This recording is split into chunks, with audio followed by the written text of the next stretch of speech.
Hello, hello. So ngayong araw naman ay magluluto ako ng pork nilaga. Ito yung ating pork.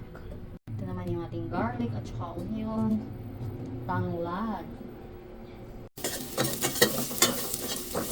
Garlic.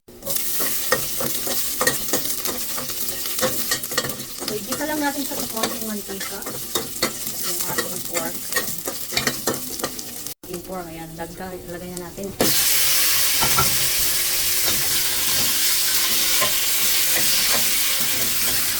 So, fresh po yung ating pork. Pabibili ko ng ito.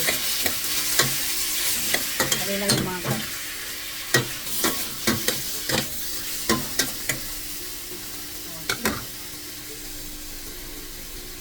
tanglad.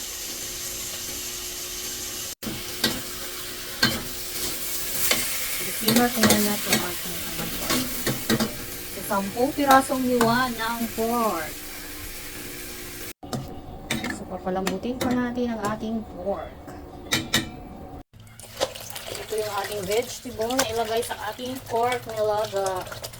Ayan, bok choy 3 piraso. Hiwain ko na. Ayan.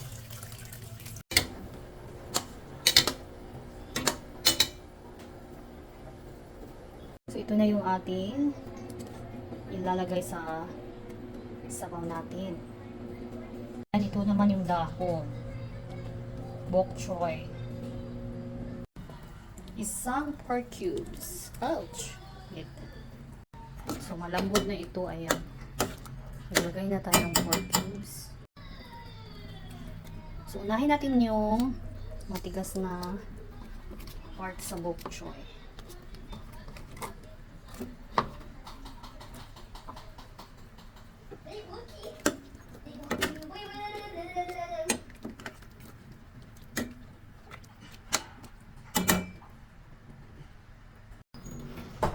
Asin.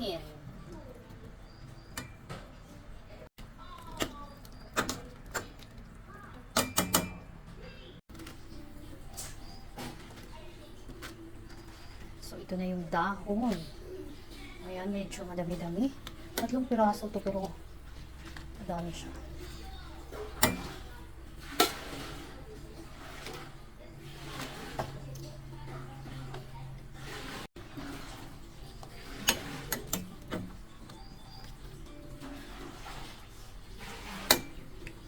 So, in a few minutes, maluluto na yung ating nilaga.